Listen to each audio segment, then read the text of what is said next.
शरीर में कोई कपड़ा नहीं था। पैर दोनों राइट एंगल में मिला गया। एक पाँव बेड के इस तरफ, एक पाँव बेड के इस तरफ मिला गया। चश्मे को कूटा गया, जिसकी वजह से आंखों से खून निकल गया। गला दबाकर मारा गया। इंडिया के कोलकाता शहर में 9 अगस्त 2024 की सुबह एक ऐसी खबर सामने आती है जो पूरे देश को हिलाकर रख देती है। यह खबर थी एक 31 साल की महिला डॉक्टर की, जो कोलकाता के आरजी कर मेडिकल कॉलेज एंड हॉस्पिटल में अपनी ट्रेनिंग कर रही थी। हॉस्पिटल जैसे सुरक्षित माने जाने वाली जगह पर इस महिला डॉक्टर का मर्डर एंड दुष्कर्म होना काफी चौंकाने वाला था। इस घटना का खुलासा तब हुआ जब डॉक्टर के डेथ बॉडी का पोस्टमार्टम किया गया। इस रिपोर्ट ने लोगों की रूह तक को हिला दिया, क्योंकि ये मामला सिर्फ एक मर्डर का नहीं था, बल्कि इससे कहीं ज्यादा खौफनाक केस था। पोस्टमार्टम रिपोर्ट में खुलासा हुआ कि उस डॉक्टर की हत्या गला घोंटकर की गई थी। इतनी ताकत से थायराइड कार्टिलेज तक टूट गया था। इस हत्या के पहले डॉक्टर ने अपनी जान बचाने के लिए कोशिश किया था। इसका सबूत उनके शरीर पर मिले कई निशानों से मिला। सबसे डरावना सच तब सामने आया जब डॉक्टर के प्राइवेट पार्ट्स पर घाव के निशान पाए गए। इससे साफ हुआ कि यह सिर्फ मर्डर का मामला नहीं था, बल्कि ये एक दुष्कर्म के बाद किया गया था। एक ऐसा हत्याकांड था जो हॉस्पिटल के परिसर में इतनी बड़ी घटना हो जाती है और किसी को कानों कान तक खबर नहीं होती। क्या उस रात कुछ ऐसा हुआ था जिसे जानकर आप गुस्से से बौखला जाओगे? क्या वहाँ एक कोई और भी था जिसने इस क्रूर घटना को अंजाम दिया?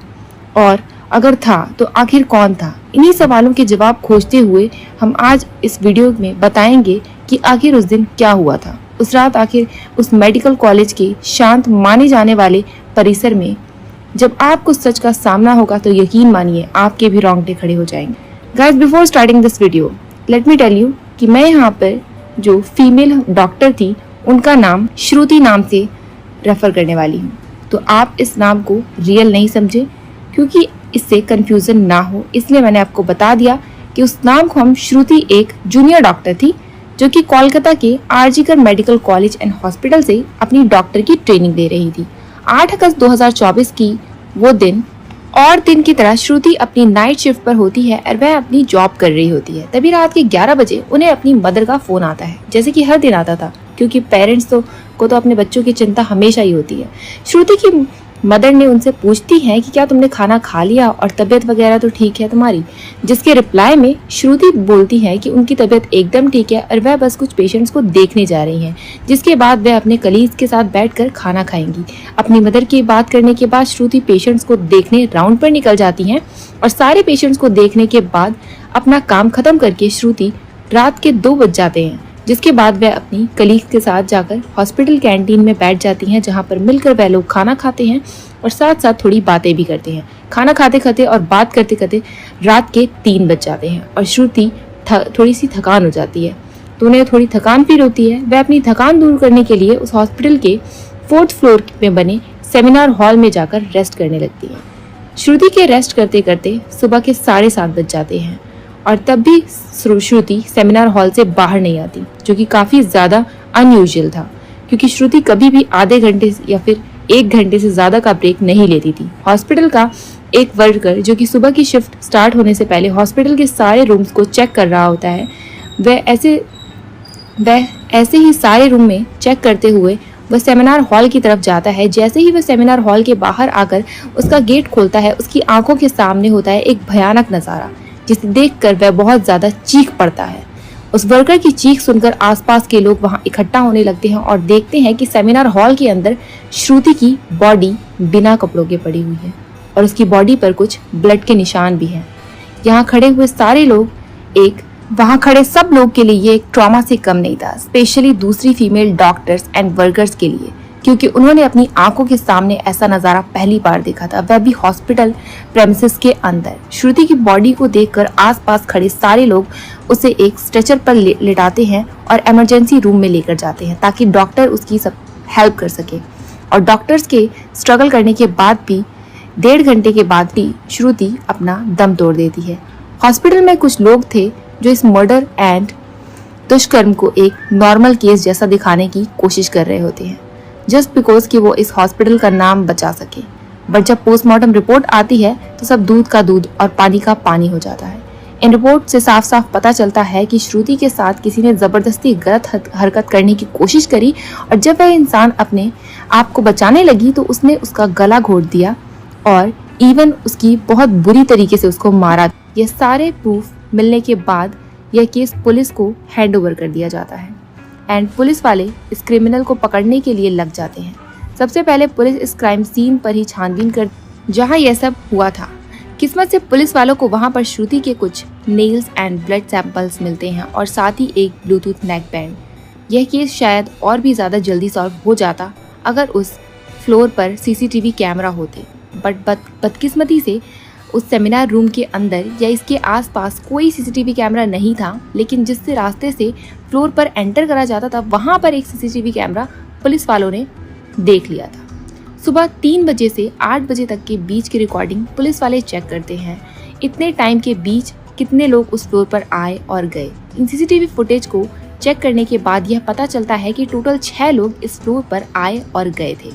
यह पता लगने के बाद पुलिस वाले एक एक करके इन 6 लोगों को पूछताछ के लिए बुलाते हैं कि वो लोग वहां पर उस टाइम क्या कर रहे थे और इन लोगों को इस बीच यहाँ कुछ भी अजीब दिखा तो नहीं। इन लोगों से पूछताछ के दौरान पुलिस वाले उनके फ़ोन से ब्लूटूथ भी कनेक्ट करके चेक कर रहे थे कि ब्लूटूथ हेडसेट किन से कनेक्ट हो जाता है। इनसे ये पता चल सकता था कि ये किसका था, क्योंकि आपको पता होगा कि एक बार अगर आप किसी ब्लूटूथ डिवाइस को अपने फ़ोन से पेयर करते हो तो अगली बार वो इजीली कनेक्ट हो जाता है।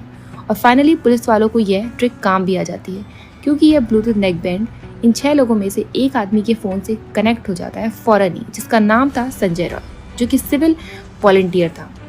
जो कि सिविल वॉलंटियर वो होते हैं जो कि पुलिस के अंदर काम करते हैं, उनकी हेल्प करते हैं, छोटे मोटे कामों को मैनेज करते हैं, लाइक अपने फेस्टिवल्स एंड अनऑथराइज्ड पार्किंग। भीड़ भाड़ वाली एरिया में देखा होगा कि कुछ लोग ब्लू कलर की यूनिफॉर्म पहनकर ऑफिसर्स खड़े होते हैं, जिनका काम होता है कि वहाँ पर विदाउट एनी रीज़न भीड़ को इकट्ठा ना होने दिया जाए। अब पुलिस वालों को अपना पहला कातिल मिल चुका था, जिसके बाद वे संजय रॉय से और गुस्से से पेश आने लगते हैं। बट संजय पुलिस वालों की किसी भी बात का जवाब नहीं दे रहा होता है, क्योंकि वह काफ़ी ज़्यादा नशे की हालत में था। इस बीच पुलिस वाले संजय के फ़ोन को भी चेक करते हैं, जिन्हें उन्हें भर भर के बहुत ही अनयूजुअल, आप लोग समझ सकते हो, ऐसा कंटेंट देखने को मिलता है, जिससे उनका शक यकीन में बदल जाता है कि संजय ही श्रुति के मर्डर का मेन कल्प्रिट है।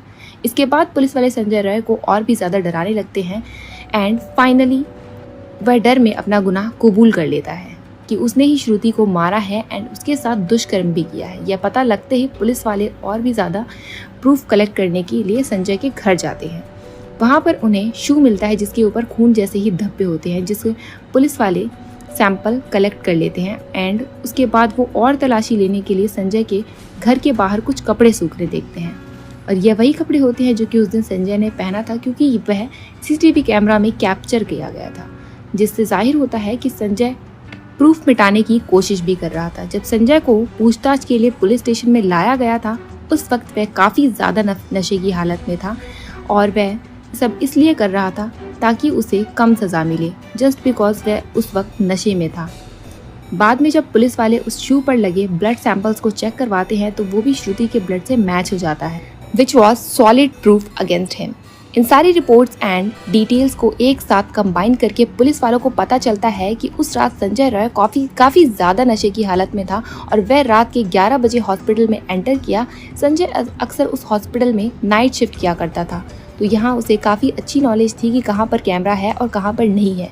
वह आराम से इस हॉस्पिटल के 4th फ्लोर पर जाकर बैठ जाता है, क्योंकि वह नहीं चाहता था कि उसे कोई भी ज़्यादा इस नशे की हालत में देखे, वरना वह अपनी जॉब से भी हाथ धो सकता था। 4th फ्लोर पर आते ही वह अपना आराम से सो जाता है। उसकी आंख खुलती है तब वह सुबह के 3 बज चुके थे।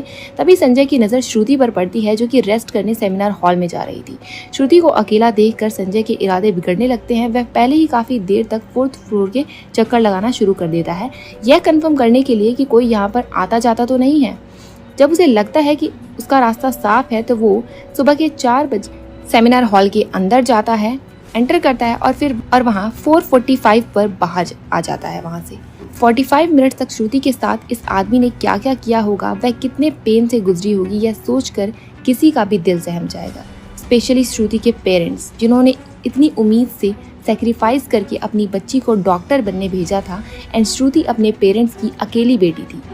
उनके लिए तो यह किसी सदमे से कम नहीं होगा। एंड यह केस अभी भी क्लोज नहीं हुआ है। 23 अगस्त तक संजय रॉय को कस्टडी में रखा गया है। कातिल इंसान के साथ क्या होना चाहिए आप कमेंट करके ज़रूर बताइएगा। इससे रिलेटेड जानकारी देखने के लिए हमारे चैनल को सब्सक्राइब करिए एंड जय हिंद, शुक्रिया।